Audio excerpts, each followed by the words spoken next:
same things. Exactly. So this is like one of my favorite parts. Speaking of differences of experiences, usually I give the introductions, but Sherry, I'm handing the reins over to you. Oh my goodness. Now here's the thing. I will make like eek noises in the background because that's how I feel about. I mean, listen, if they're good enough for you, they're good enough for me. So I'm happy for all of your people. If you want to introduce our guest, I'm so excited. And Lumiere, I will try to do justice to your introductions because you give amazing introductions. But the guest that we're bringing on today, like I said, is a really close personal friend of mine, one of my best friends in the Bay, part of my chosen family and community. But some of my earliest memories of Brittany are actually of her creating atmosphere. I think when I think of Brittany, I think of a badass atmosphere creator, and I've seen her do that in a couple different capacities. Sometimes it was in a service industry space where she was planning events and bringing like really awesome events like to the next level at like small Black owned businesses, or it was an opportunity for us to kind of sit into some imagination and think about what we like to do and how we can create an atmosphere for that. And in my time in the Bay, I moved to Oakland, California about 4 years ago. And in the last couple years that I've really gotten a chance to know Brittany and spend time with her, one of the things that we do is we play regularly. And that's why I was so excited to bring her on. Nice. And when Brittany asks me to hang out, and I work a lot, Brittany works a lot, but when Brittany asks me to hang out, the first thing that we ask each other is like, what are we going to do? And whether that means that we go to a place and play dominoes, or we go to a cultural event, we go to a museum, we experience something different. For Brittany's birthday this year, we rode ATVs and sand dunes, something I had never done before. So without any further ado, I'm really excited to bring on Brittany Nicole, who is an amazing event planner, service industry extraordinaire, and atmosphere creator. Shout out to Brittany. What's happening? Hey! Can you guys hear me okay? Yeah, we're just fine. How are you? Brittany. I'm great, especially after that introduction. Yes, because Sherry, listen, you've earned your introduction stripes. Like, we might need to alternate every now and again. Great, I'm allowed to give introductions. Brittany, the real question is, did I lie? I think that in the couple years that we've hung out, we've done so many really cool things, and I think I really lean on you to help us navigate fun. Yeah, really? Okay, well, I love to hear it because, like, I just feel like I'm just always, being myself, and the people who I attract, I feel like I attract them for a reason. And I didn't realize what I was doing for a while, but a friend pointed out to me that I allow others to like be who they are, and that's one of the things that I feel like might automatically create an environment or allow the space for people to fill out like what kind of environment they're in. And once they see that we're all real people and we just going with the flow or whatever, then everyone's just kind of allowed that space to like not only be who they are, but like to let loose, whether it was a long week, whatever. So it's nice to know that I can do that for people. So. That's what's up. Brittany, one of the things that I was excited to kind of talk to you about, and you touched on it a little bit, is this space to be free, right? Whether you've had a long week, whether there's a lot going on, and I do think that play is a radical act. It's it's like this conversation that we've had before where people's existence can be resistance. And I think especially when it comes to Black joy, being able to foster and sit in play and sit in joy is like an important radical act. And so just as you talked about this opportunity to be free, I was like, oh yeah, play is totally connected to liberation. Yeah, absolutely. And I feel like, right now I'm 28 years old, and in my I feel like I kind of, what professional wise, I feel like I kind of went in opposite directions as I got older. Like I started off with like a job that I felt like was like really serious, 9 to 5 medical field, and it was great. Like I really enjoyed what I was doing, but like it wasn't really meshing well with who I truly was at heart. So I don't know how it happened, but I was like, one day I was like, you know what, I want to bartend. And then like, as soon as I decided that and got into it, like things just started happening. I started networking. I started being able to plan events. And I was like, oh, this really like feels like I'm providing a service, like being who I am. And also like seeing the joy on people's face, like from the community, from around. Like you see, Oakland is like, it's a city, but you know, we call it the town because I feel like you see people around a lot. Like you kind of see the same faces a lot. Like it's very small. Everybody kind of knows each other. So, you know, like it really does feel like community. And when you're able to like walk down the street or go to the store, it's not, you're not always in the mood, but you're like, oh, you were just at the bar that I work at. What's up? You know, like they're like, what's that? When's the next event? You know, so it really feels good to really be doing something for the community. And yeah.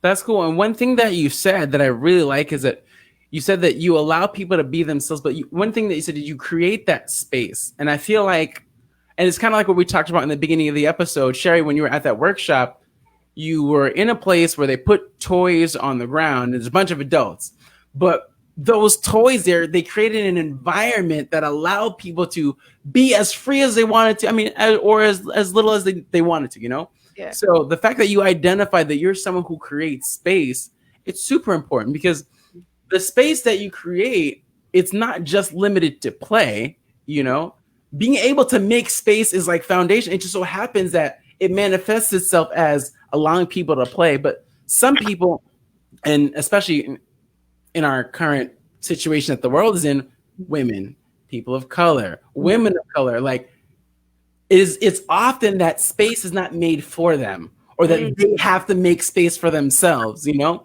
And one of the things that I think is magical about play is like, you're doing just that. You're creating space, but the space that you create to play in, you can do so much more in it. So it's like, if you think that play is something that is secondary or lesser, you're missing that bigger blessing of what you could actually do when you're playing, you know? Yeah. Yeah, you're definitely missing out. And one thing I wanted to touch on is like space and safe spaces for women of color, especially, you know, Black women or just queer folks, like everyone in general, like being able to find a place where you can have fun, but also feel safe and protected. I feel like any environment I'm working in, like I'm giving my like 2 cents on like I don't like how that situation was handled. I see that woman being harassed. Like I've worked in like male dominant like bars and things like that where I'm literally the only woman, but things might be going on where I'm like, okay, this isn't cool. Like that's also a part of like this person is out here to enjoy themselves without having to worry about somebody trying to touch their ass like while they're walking, you know, like so we need to take more responsibility.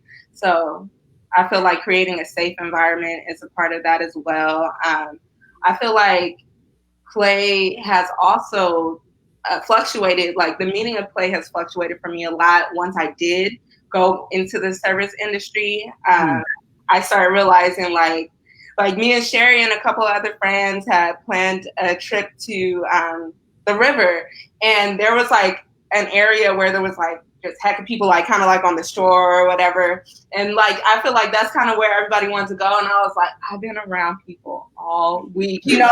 Yep. You know, while I'm at work, I'm like, I'm myself, I'm outgoing and everything. But after that, I'm like, I just want to see my friends and my friends only. And like, you know, and that's when I also started jumping more into you know, I wanted to do the ATVs. Like I wanted something that's more intimate, but fun, but like out of the box, out of the party scene as well. So cool. I can dig that. I think you're raising some really important points, right? Like one, this point about like safety and like holding space is essential. Holding space, especially for certain populations that space isn't typically held for, is important. But then again, play is not always necessarily going to show up in some loud environment, in some, loud quote classroom. It may not be loud at all. It may be 1, 2, or 3 of your friends in certain instances. But the best thing, just going back to what we described before, is this opportunity to opt in, this opportunity to make a choice. And so B, let's get into it, because I have a real question for you. And I happen to know the answer, but I'm going to ask you like I don't know the answer to the question. And you talked a little bit about like service industry and like kind of where some lines need to be drawn. And I want to dig into that a little bit. Earlier in the show, Lumiere and I were talking about work and play. And can you play at work? And I think you have a specific experience with that. And so I think especially when you are in the business of creating space for others where they can be safe, right? What does it look like then when maybe one of your coworkers is playing around and you're trying to execute an event? You're trying to make sure that everyone else has an opportunity to play and show up and be appropriate, and you have a job to do. You are the play marshal. Your teammates is playing around. How do you even handle? How do you wrap your mind around that? And then what do you do? It's like I said, being like, it is usually I have to like, it's usually like, these are male dominated industries, and I feel like most of my interactions would be with a male, and they were probably there longer than I was, and they're like, oh, like, like nothing is that serious, and like this is still a job, like I basically I just have to speak up, or like, hey, did you do that? Hey, or like sometimes people can be drinking a little too much, like, during because that does happen in the industry, and that's totally okay unless it just goes left. But telling them like, okay, I need you to come help me out over here, like you have to use a certain, like, I'm very friendly, I'm outgoing, like I know I'm a nice and good person, but sometimes, and I'm a hard worker too, so like sometimes people slack off and take advantage of that, and that's when you gotta nip it in the bud and like, no, like I need you to do this, like what are you doing, and then usually they'll realize like, oh, okay, I'm slacking, or what do you need me to do, and like jump back in. But yeah, just you really got to be blunt. Like everything's so fast paced. I'm like, we were just slow, and like within 30 seconds, 20 people got to the bar, and we're still over here taking shots with our regular, like. Yeah. I just so appreciate like you offering that reflection, because it kind of speaks to power and privilege too. And so when we think about environments where people want to play, when there is work to do, right, when there is something that has to happen, who does that burden fall on? It's going to fall on someone, right? And earlier in the show we talked about, and I said, look, I think you can play at work.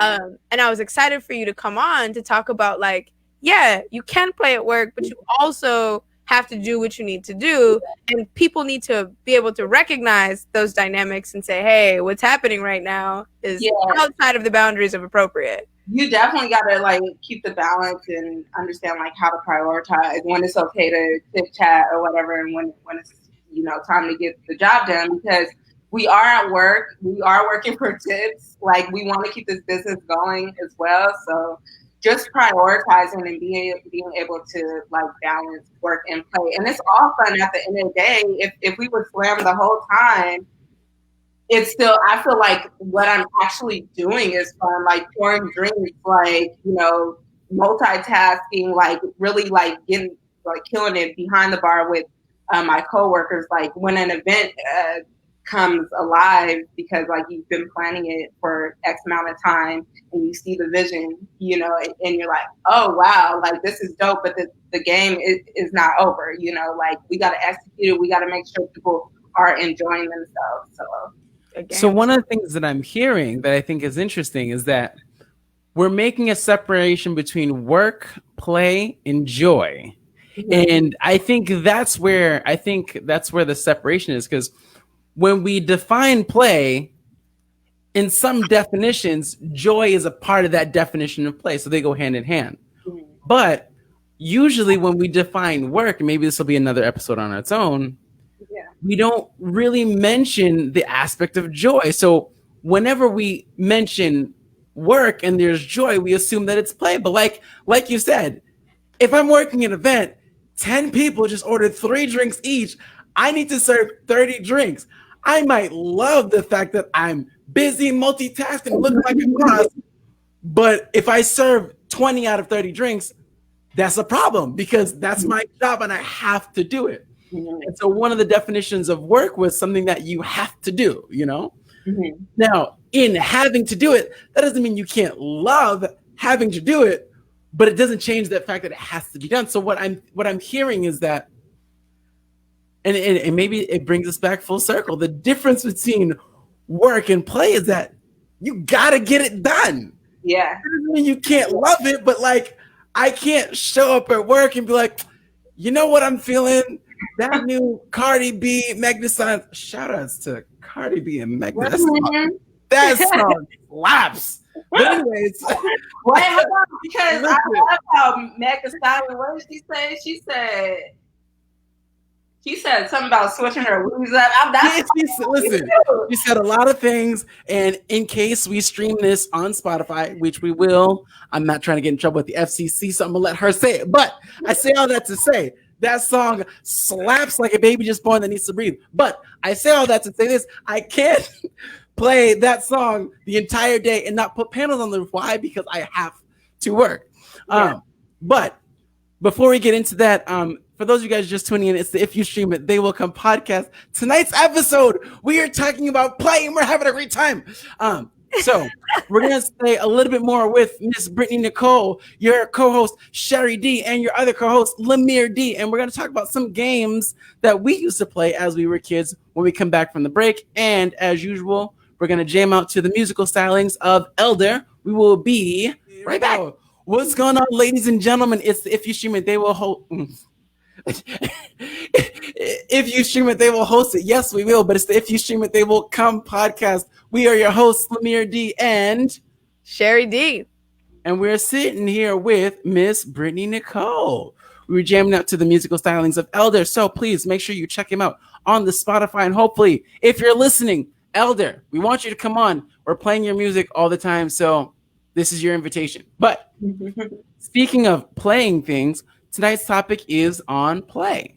And we mean that in almost every sense of the word. Disclaimer, it's not a family show. It's late. Your kid should be sleeping. A curse word might slip every now and again. But when people say play, there is adult play, and they're not talking about kids playing jumping jacks. But we make it into that, but that's not what we're talking about today. That's why I said in most senses of the word. But speaking of games that we used to play, Sherry, what am I missing before we get into the games that we used to play? No, I love that. I think there is one thing that I am just dying to ask before we talk about the games that we used to play, which I'm also excited about.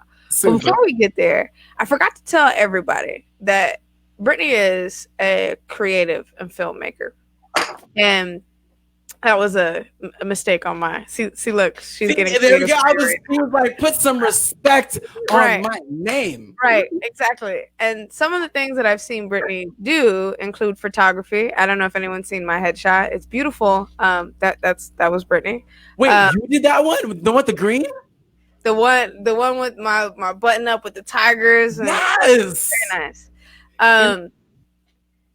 And we had to play around a little bit to get that shot. But the question I wanted to ask is, when you do creative projects, right? And I know that you use yourself as a subject often. When you think about the projects that you do behind the lens or in front of the lens, does play show up? And how does it? Play shows up in a lot of ways. Like, I feel like part of the creative process is mistakes, happening, and those mistakes being a part of a beautiful end product. So play definitely shows up before I even get in front of or behind a camera, because I'm a daydreamer, and that's fun to me, and that's where all my ideas or that's where they all come from. And when you're creating something with another person, like, it's two very creative minds that kind of merge together. So that's another that comes up again with, like, being open and allowing space for people to be themselves and hearing people's ideas and their truth and everything. So that's just, it's natural to me, and I found ways to make it fun, and not only with photography, but recently, me and my friend Ikram, we merged together, and we created this short film where we're basically showing, like, the self-love, self-care, healing process of Black women, how we see ourselves, how we deal with certain things, like, how we get through our times and things. But it's a very, like, imaginative form, and we just came out with a finished product a couple of days ago, and Congratulations! thank you. That's like my first like film, like short film thing that. Yeah, first time. And it's just so beautiful, just like with events and everything. You see them come together, like, this is a whole nother level. And I'm like, wow, that was really, like, in my head. And, like, I talked to somebody else about it, and we were able to, like, make our ideas work and, like, create this beautiful product. So that's fun to me. That's fun to me. Anything where I'm using my imagination, where I'm a daydreamer. Like, I could be looking at you like this sometime, and I'm thinking about, like, something. I know. I've told Brittany little stories, and she's like, "What did you say?" I'm like, "For the last hour, or like the last word." But I will say, like, one of the things I'm hearing Brittany say is this opportunity for play to show up in the creative space. It's like the connection with imagination that Lumiere was talking about earlier. It can start in your mind. It can translate to a literal play, right? That can be a film. Speaking of film products, Brittany, what is the name of this? How do we find it? I was going to say, like, yes, it's called Say No More. I have a link. I wonder, can I? Yeah, send it to me. We'll put it on the screen. What in the shout out section? We'll bring it all up. We'll do all that. Yeah. Send it to Sherry, if you can send it to Sherry, and she'll send it in our chat, and we'll put it up. Oh, perfect. Okay.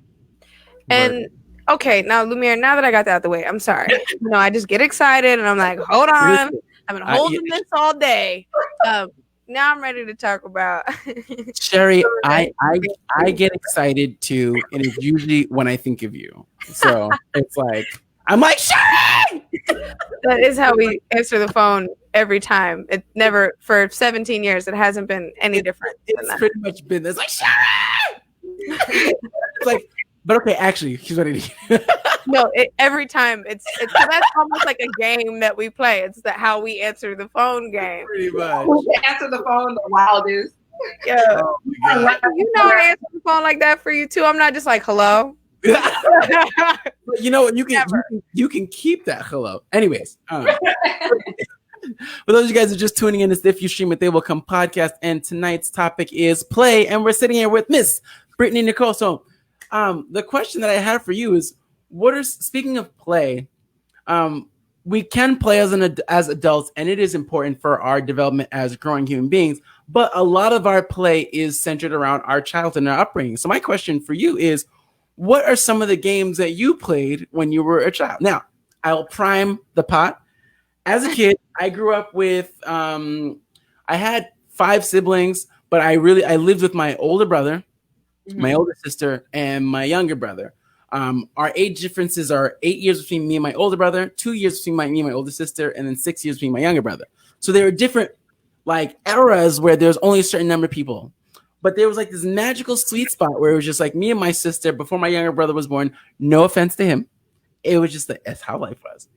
And we would just play like, and I was thinking about this all day, and I was kind of embarrassed, but it's kind of great.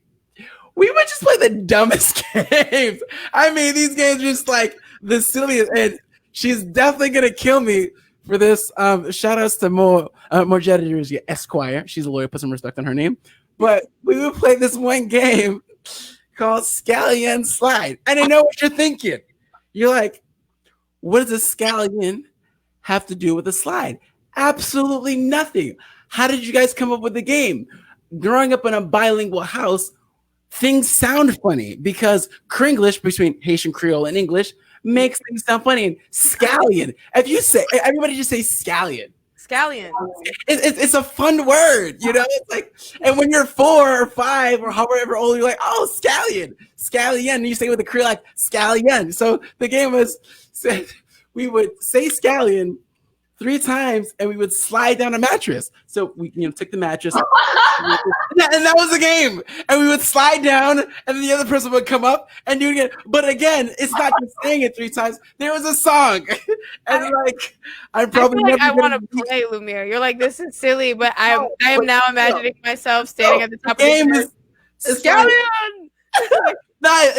I wish it was that more triumphant. It was really simple. And it was Yan, slide. That's it. that was also, but it gets better though. It wasn't just a song. It was a dance. And so sorry for all my listeners who are checking this on the Spotify. That's why you should visit our website if you stream at podcast.com. You can see the wonderful dance. But basically the dance is you tap your heel, and then you slap. Listen, that's all the Greeks. We're going here first. Listen, we y'all took this from us. We're gonna let you have it. So the dance was scallion, yan, slide. Yo, that was like our favorite game. Brittany, did you play that game? Oh, listen. They were. I was like 17. I'm like, so like, scallion. It didn't pop up, but like I remember it. So, Brittany, what are some games that you played as a child? Yes, not Scallion. Did you play Scallion? I could definitely. First of all, I want to get into the games I played, but me and my cousins, my little sister, have definitely slid down the stairs in sleeping bags. And all the adults were gone, and they left us to hold down the fort. Yeah, exactly. So I've done that, but like when you talk about like games that were just like, what? Why was that so fun? Like it was just me and my younger sister. We're 2 years apart. It was a couple months before my 7th birthday. One day we just randomly like had our Crayola markers and started marking the bottoms of our pants and like running all over the couches and like. It was just random, but like, I got you or whatever, and it's like hot lava on the floor, and my mom's like, hey, like, y'all stop. I was like, you can wash it off. Like, this is fun. Like, why do we think it was so fun? And she was like, no. And I was like, okay, well, can I do it for my birthday? Facts. And we made up songs. Like, it could be something so random, like everybody talk shit because I still to this day will like dance while my food is warming up or I'm getting ready to eat. Me and my little made up a song for warming up spaghetti because in black households, I don't know about everybody else, but spaghetti was you haven't seen staples over like 2 to 3 times a week. Listen, but spaghetti was the real essential worker. We made up a song for warming up spaghetti in the microwave, like because I was dancing. And me and my sister like. I'm hella embarrassed to say now. Get ready. The devil. Get ready. Get ready, spaghetti. It was like, get ready for spaghetti.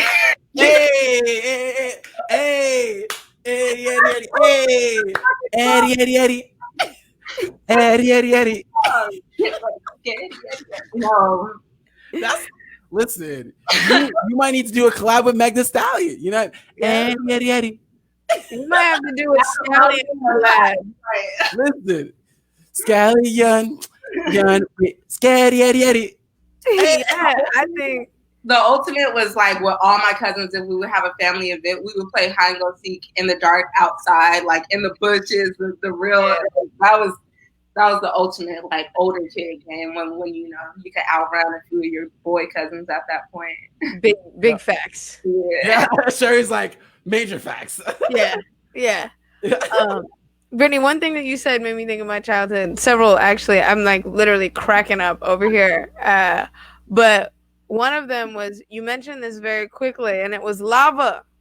That was a really important game. It was very important and involved all of the couch cushions being on the ground or things. And then you had to like jump acrobatically too, from thing to thing. And you could not let your feet touch the ground. And I don't know where the lava came from or like when it started or when it stopped. But you know what? It didn't matter. Yeah, and so many people have the same experience. It's like, were we sharing like our imaginative like daydream? Oh, man. Yo, the lava thing, like all the millennials share this experience. The lava thing is real, right? Like most people my age or close in age to me, when I ask them about games they used to play and I mention the lava and the couch, they're like, yeah, that's true. A couple other classics though included Connect 4. Yes. And there was always a Connect 4 in the back corner of whatever community center I was in. You may have to like hold it together while you play, but Connect 4, I still play Connect 4. Like if I see one, I'm like, oh, there's a very large Connect 4 at the co-working space that I work in. And back when you can get closer to people, we used to play this large Connect 4 and I would just line them up. I'm like, who's ready? Who wants to play next? So Connect 4 was a big one. A couple others. These are some old school throwbacks. Battleship. Okay. Y'all know about Battleship? Yeah, Battleship was fun.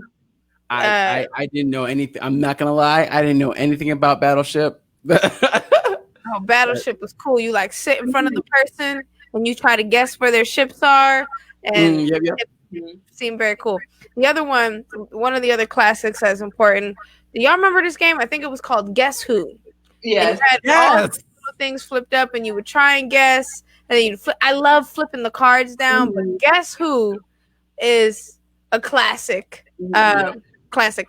There are plenty of games that I wanted to play, but never got my hands on. But those were some that were like staples for us. Yep. Did y'all play Trouble or Speed? Speed was my jam. Speed, we used to slap each other's hands and tear each other's fingers up because we got so competitive. But Speed, so card games in general, so spades were big. I grew up playing Rummy and Rummy 500 with my mom. We still play Rummy 5. Now we play Rummy 5000, but I play cards with my mom probably once a day, every day, right? So we play a lot of cards. But Speed was a good one. Spades is another huge one. I'm in a Dominoes league now. Did you know that about me, Lumiere? I did not know that you're in the Dominoes. You're dominating the Dominoes. I'm with it. I'm about that. That's what the D stands for. Sherry dominates. Sherry dominates in Dominoes. Get at me. No pizza. Pineapple on the pizza all day, every day. Say which. I don't always win, but I certainly try. But if you're gonna play spades with Brittany, you should really plan on winning, or just not be on her team. Yeah, because my friends are still scared to play spades with me. I didn't have to tell my little cousin, like, you're the little cousin. Who are you talking to?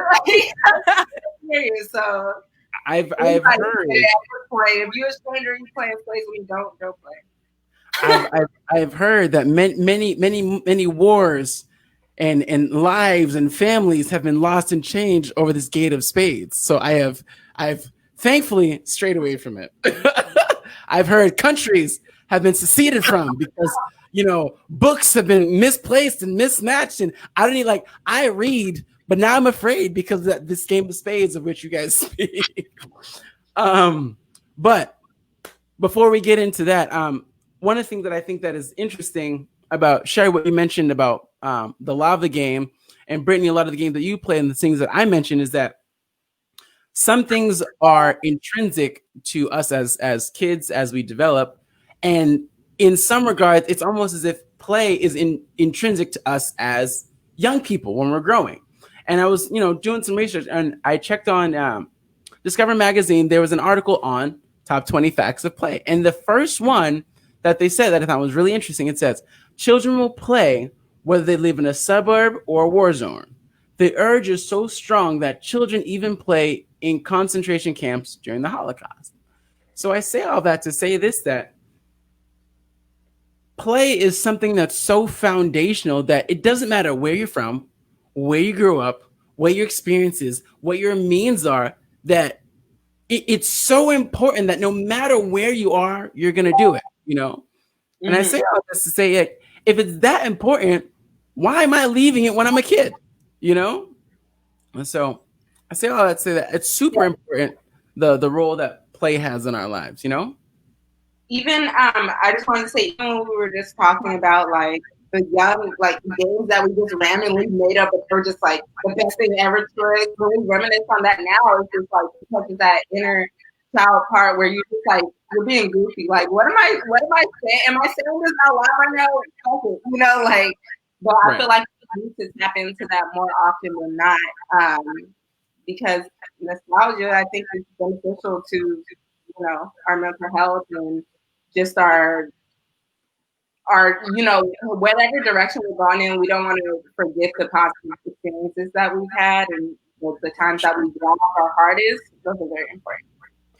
Yeah, and I think just on that same vein, we talked about, play can be a radical act. It can be an act of resistance, like being able to live into our joy, to be able to express it, especially in moments of oppression when our joy is like under siege, are important, and they're important practices for us to have that extend over the duration of our life. And I think that especially for folks that have experienced trauma, being able to sit and experience safe play can be really, really healing. And we see that show up in all sorts of spaces too, but I think that there's a lot of like healing elements of play. Yeah, one of the things that they said, and this is not just from discovermagazine.com, shout out to you guys, but every place that I've researched this topic of play, they always mention how play is essential to the growth of the brain, or in terms of development, and it's not just for growth, like you said, Sherry, it's healing. The way our brains work, the way memories work, the way is that there's electrical synapses that fire. And because of their firing, anybody who knows electricity, it has to keep moving. It needs a path.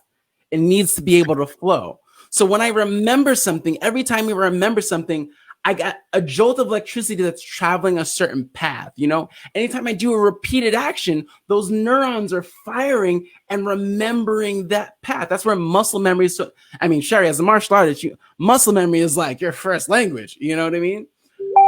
But the interesting thing about it is when we play, we're firing off so much muscle memory that we're not thinking about it. It's like we're learning and we're developing so much. And it's like if we don't play, we have to develop that muscle memory in a way that's less enjoyable. And one of the things, especially if you're in sales, working with people, the easier and more enjoyable you make something for someone, the more likely they're going to do it, So if you don't play, if you don't find a way to play within your work life, your personal life, and your relationship lives, you're still going to have to do that thing anyways. It's just that now, instead of having an easier way to do it, you'll have a more challenging way to do it. So I feel like no matter what arena it is, we have to find a way to incorporate play because it's so important to our development, not just as children, but as adults too, Yeah, without question. That really resonates, Luke. Fantastic. So, Sherry, anything before we go? No. I'm excited to take a break and Brittany a break. She's been working hard, and I'm excited to hear what our folks on the interwebs say. And yes. I'm really, really excited for third shift shout outs today. Woo! Oh, fantastic. So we're going to take a quick break, jang out to some Elder, and when we come back, we're doing one of my favorite parts of the night. It's the third shift. We need like so Sherry, in addition to a producer, we need a jingle for third shift shout outs. I will take notes and all sorts of things. But until go for it. Get ready. Ready. Get ready. Ready. But until we get ready, Eddie, with the jingle, We're going to jam out to some more Elder. We're going to take a quick break and we'll be right back. And for those of you just tuning in, it's the If You Stream It, They Will Come podcast. We are your hosts, Lemire D and Sherry D. We'll be right back. All right, y'all. What's going on? It's Lemire D and it is Sherry D. And we are the If You Stream It, They Will Come podcast. We are your hosts and we're kicking it with Miss Brittany Nicole. So, one of the things that I love about play is that play is challenging. As much as, we enjoy play. And again, where we've gotten so far is that the difference between work and play is you got to work, and play is something that you do because you want to. You can enjoy work, but it's still work because you have to do it. And the other side of that coin is play can sometimes be hard. You know what I mean? I grew up with really close to my older sister, so we didn't really roughhouse because I was big early. Like I was like muscles in 8th grade, so we couldn't do that. Okay. But, hey, listen, shout outs to discipline. It works. Hey, teammate pack. We ain't gonna talk about that. That's another episode. She's like, well, why is that another episode? So shout outs to the body issue. It will be coming soon. We don't know when, but make sure you tune in.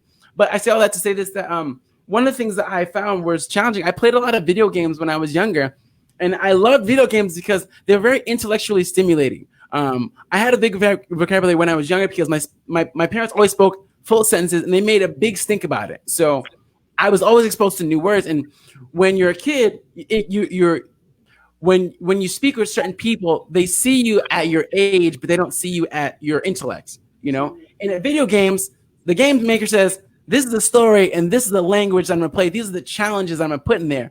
So now I can play at the height of my intellect, not at the base of my age, And it was hard. Some of the concepts were hard, but like I felt so fulfilled. And I think that's one of the joys about play is that even when play is hard, because I'm choosing to go through that hard thing, once I get over it, it's like it's even better, Whereas I could go through something hard at work and it's like, ugh, I'm done with this because I had to do that hard thing, Yeah.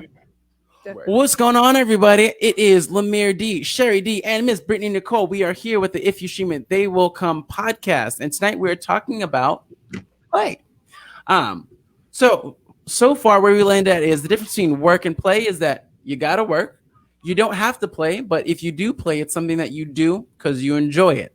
That doesn't mean that you can't enjoy the work that you're doing, and that doesn't mean that the play you're doing can't be hard. But the difference is that I've got to work, but I don't have to play. And that's where we landed so far. We've also landed that play is important, one, for your development as a child, but also as an adult. It's important because it allows you to create space for yourself and others. It also helps your development and your retention. So those are where we landed at with play so far. Sherry, what else am I missing? Yeah, I think we talked about kind of this need to bring it forward, as a radical act, as this opportunity to kind of sit in celebration of who we are, but also to pass that on. I think we've touched on some moments where play can be hard to do based on what's happening out in the world, but how those moments to capture play are actually wildly liberating. So that was the other big takeaway for me, that liberation is deeply bound, or can be, play. Brittany, what else you got for us about play? I was just wondering, if we're talking about play, we can't leave sex out, right? Yeah, facts. Yeah, facts. Or is this a family show? No. I mean, listen, if your family is up at 1:33 in the morning, and unless you're on like the West Coast, even then it's what, 1, 12, 11. It's 10 o'clock. Do you know where your kids are? I do. They should be sleeping. So that's fine. we don't even have to go all into detail or anything, but I feel like, a healthy sex life, if you feel that's what you're ready for, that's what you want, can be super helpful to you, just releasing the tension of the day to day or week to week, however often it might be. Yeah. And like I feel like even having those intimate relationships can be both work and play as well. So, but just just reminding yourself to find the joy in both sides of that as well, I think, can be helpful to not only you, but you're also loving on another person. So. Sherry, Yeah, I think. yeah, go Yeah, ahead. you're reading my mind, Lumiere. You Yeah, already know I'm about to jump all over this. that's all Um, good. so Brittany, I'm actually really happy that you brought that up and brought it forward, because I think that in the same ways that we've talked about opportunities to heal, opportunities to build relationships, opportunities to problem solve, acknowledging intimacy and sex in particular, and all the ways that that can happen, and that you can experience joy Yeah. in that, right? It can be a healthy expression of how folks are interacting with each other, challenging each other, playing with each other, flirting with each other, and how that can truly like sustain relationships and support them. A lot of the folks that I know who have been in really long relationships that are healthy include some elements of play on multiple levels, whether that looks like role play, whether that's engaging in like a broader lifestyle of sex play. But all that to say, I'm super excited that you brought that forward, because I think that that element of play is important, one to celebrate, and one that I often hear some stigma around. So thank you for that. Yeah. Yeah. Yeah.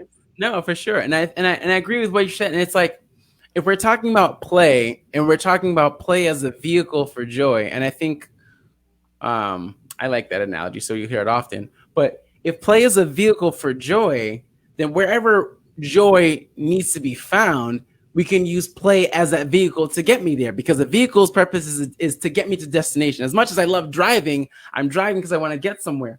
So when we're talking about people and we're talking about playing as adults, one of the things that adults do is relate to each other, not in just a work relationship. And again, sometimes play isn't just for play's sake, it's a vehicle to get us play. So if we're talking about sex, talking about relationships and intimacy, of course it has to be play. I was actually listening to I don't know if it's not a podcast, but like an audio report that Sherry had sent me from NPR, and they're talking about the different aspects of play. And one of the things that they said that struck me, but also resonated with me, is that couples that have some aspect of play in their relationship, they seem to last longer. They seem to be less stressed. But I mean, after having this whole conversation about play, it makes so much sense, because when I'm playing, I'm developing, I'm working out the kinks, I'm seeing what works, what doesn't work. I'm challenging. Again, play doesn't have to be easy. It's all it says is that I'm pushing the boundaries. And so when you have a relationship, let's say it's marriage. Not everyone, marriage isn't for everyone. And I'm not saying I'm for or against it. But in a situation where what people would call, in quotes, a traditional marriage, where two people say, I'm committing myself to you for some indefinite amount of time. You mean to tell me I'm going to be stuck with you and I can't find the bounds? Or better yet, let me rephrase another way. How else would I find out where the limits are if I can't test them? But again, like I said, if I do something because I have to do it, it's going to be a slog. And if we're going to be there for the rest of our lives or till death do us part, I don't want to be down about it. I want to have fun about finding out who you are, what makes you smile, what makes you tick, or, what makes our relationship easier. And that doesn't have to be bound to marriage. That could be people we're dating.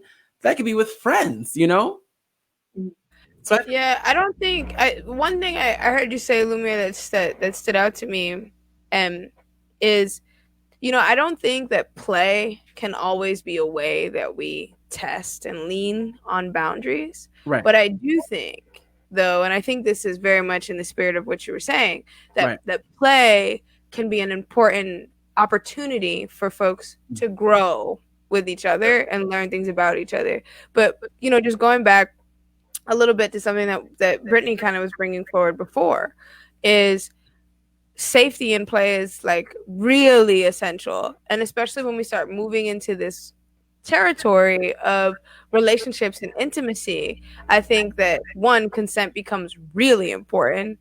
Sure. But things can be misinterpreted very quickly. And so I also think that there's a line there, and you just spoke about it. There's balance, right? There's this balance of sexy, fun, exciting, challenge, learning about each other, being involved. But I did just want to speak to that element of consent that I think is really important. Yeah, and just to clarify, when I say play in relationships, I more so meant if I have a significant other, I need to make sure that I have time, and not necessarily in a sexual way, just in relating with this person. I have to find a way where the basis of our relationship isn't because I'm betrothed or because we're going out or because of our relationship, whatever it's called, that you're stuck with me. I need to be able to say, hey, let's play tag because I want to play tag. Because in playing tag with you, my partner, I'm going to learn something about you that I would never have. Because our whole, and I'm going to use marriage because it's an easy example for people to see. You know, if I'm married to you, I've said I'm going to be stuck with you forever. So if I have to do my duties because I'm stuck with you, everything shouldn't be about, and I'm not saying stuck because when you're married, that's not, I don't say that to mean you get what I'm saying, but like everything shouldn't be because, well, because I've committed my life to you, now I'm going to be here. It's like, no, I want to be with you. I want to find out what makes you happy. Why is tag, so that's kind of what I mean. But I definitely agree with you that in terms of intimacy and play, consent is super important. For sure. Because and speaking as a male, not speaking as an African American male who grew up in the inner city, it's like I hear stories and I cringe and I'm like, what made you think that was good? And the answer is, oh, I was just playing. How? Like, and I think, I mean, it is almost the witching hour, so we don't have too much time, but that's kind of one thing that I want to talk about is another aspect of play. And I think when we're talking about words and words having meaning, I want to talk about certain misnomers like getting played. I was just playing in like the dangers in those kind of things. Because let me know what you think. Yeah, let me know what you think. Like, yeah. I feel like, yeah, go ahead. I feel like it's not play if it's a one-way thing. Who is that play for? Like that's like a active. It does. I guess violence could be the word. Like if you're playing but the other person's uncomfortable, that's some sort of violence.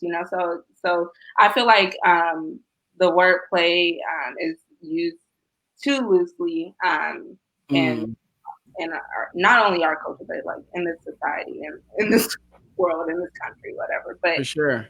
Yeah, that's really important. Just like I want to create a safe space for everybody, at an event. This type of play as well. When you're playing tag, you want to make, somebody might get hurt on accident, but you want to make sure you're as safe as possible, or help them when they fall or anything. You want to make sure you're not causing the injury stuff. For sure. Yeah, and I think that that just brings forward for me. So, like, yes, play is important. It's a radical act, especially for folks that have experienced depression or their ancestors have. And the reasons for that allow for brain development, connectivity, relationship building. They also allow for problem solving skills, like so many different elements. For sure. But the truth of it all is, though, that when we're not careful, like Lumiere says all the time, like words have a meaning, right? When we're not careful with how we use words and what society says about words, they can be weaponized. And so very quickly, someone's experience of harm can be trivialized when we say things like, oh, I'm just playing, right? It's like your experience is invalid because I'm acknowledging that I was playing. And I think that is an example of like a real problem, right? Well, like I didn't consent to that. And I think that in all of the beautiful ways that play can show up, I think that we also have to be careful about our responsibilities when there's play. At no point did we talk about the fact that play doesn't come with responsibilities. Play doesn't require a level of maturity. Play doesn't require awareness. Just because someone is having fun and playing doesn't mean that all of these things dissolve. Instead, it means that we have an opportunity to choose to do something that we enjoy. That doesn't mean that we choose to not follow our moral compass, that we choose not to be leaderful when we do that, or that we choose not to be a member of community when we do that.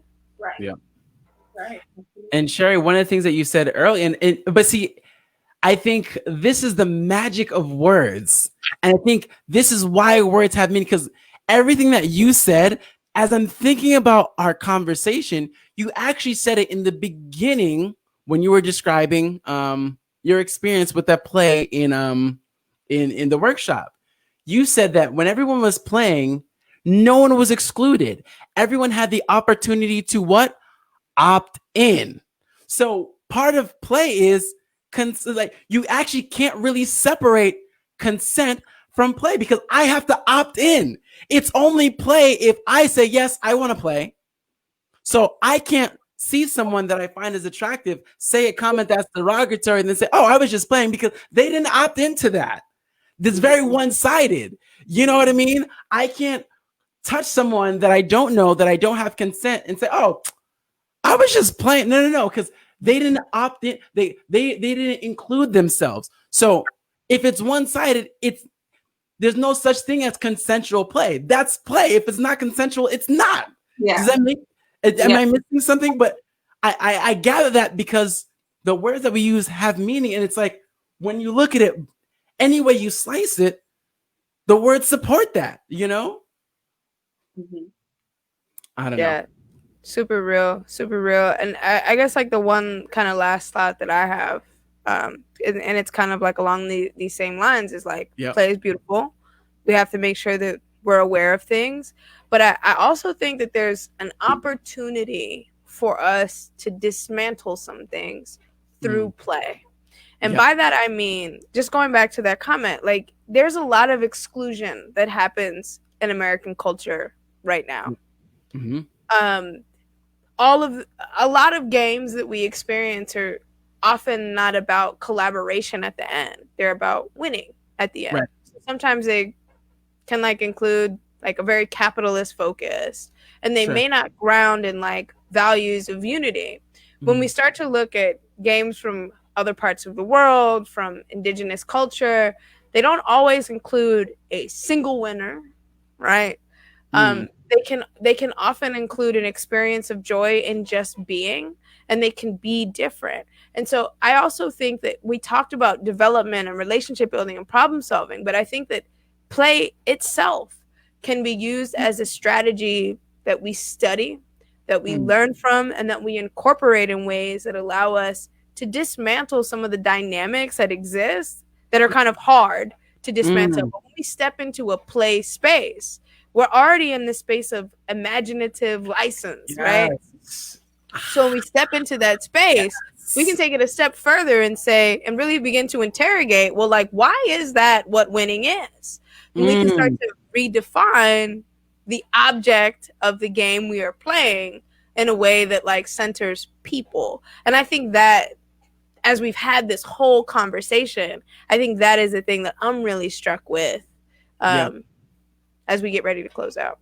Yeah, and I think it goes back to what Brittany said before. It's like that environment, like, so this is beautiful. Like, environment is also essential to play. You know, it's like, yes, it's also consent. It can be hard. It's different because I don't have to do it. But once we deem it playing, a certain environment is created. Like you said, Sarah, like if you start by saying, let's play, like, oftentimes when we teach our children, we don't say, clean up your room or eat your broccoli. What do we say? Let's play a game. You know, so I 100% believe, I 100% agree with what you're saying. That's fantastic. For those of you guys who are just tuning in, it's the If You Stream It, They Will Come podcast. We're having a blast with tonight's topic on play. We have our lovely guest, Miss Brittany Nicole, your host, Sherry D, and your other host, Lemire D. It's about the time that we're going to close out. We're going to take a quick break. We're going to let Brittany say a couple words before we let her go. Not because we don't love you, but it's because if you stay on, I'll talk, and Sherry will talk. We'll never end. You know, we're going to take a quick, like maybe 10, 20-second break. We'll come back, say our byes, kisses and hugs, and then we'll be out. Jam out to a little bit more Elder. This album like looped like 10 times, but it's good music, so we don't mind it. It's the If You Stream It, They Will Come podcast, and we'll be back. Spaghetti. Ready, Eddie, Eddie. Oh, listen. Hey. Ready, Eddie, Eddie. And she's like, that's copywritten, y'all. What's going on?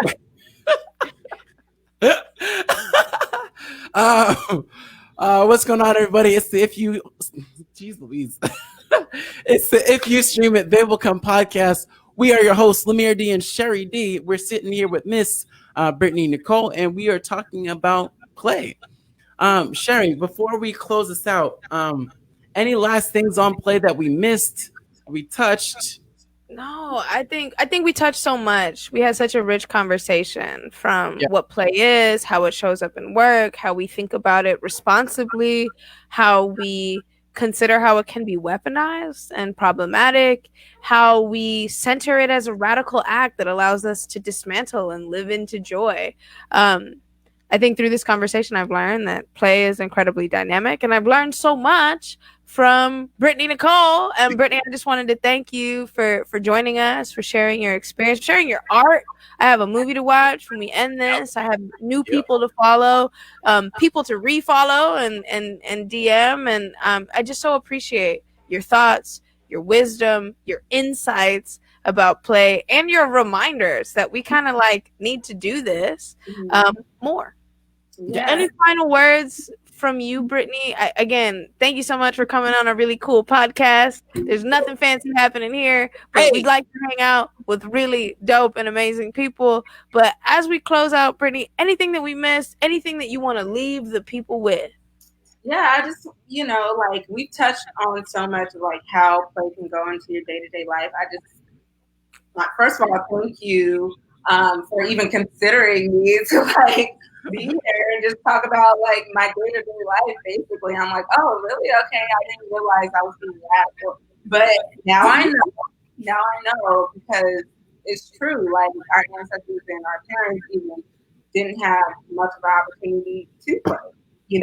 Tells all the time, I don't play that shit. So and it's just nice to know that just my character and who I truly am at heart can go a long way. And I just want to remind anyone who's listening that try to like put that into the pot, like into your everyday. Like remind yourself of those things that you did for fun when you were young. Remind yourself of just like not only your inner child, but like being able to loosen up a little bit and not take yourself as seriously because the world is serious enough. And yeah, I'm glad we could discuss this and move forward. Even in this time where the world feels like it's just shut down, like try to find things like once a day, write yourself a note or a joke or something, like make yourself laugh because things can feel heavy right now, and you just want to remind yourself that you have yourself and you have this podcast. At the end of the day, if you feel like you don't really have access to the rest of the world, you can always go these two lucky people and play. There you go. Brittany Nicole, y'all. Brittany, thank you so much again for joining us. Love to you. We're going to have to bring you back. We have 100 episodes, but we might need 2 with Brittany on them. So much love to you. Thank you so much for joining us. It's been a blast. Hugs and kisses, everybody. Ooh. Brittany, you are family on the show. Come back as often or as few times as you like. I'm going to have to take you off the screen. Not because I don't love you, but because we won't go to sleep. Anything? I'll let you have the final word before I click the little button. Oh, thank you so much. All right.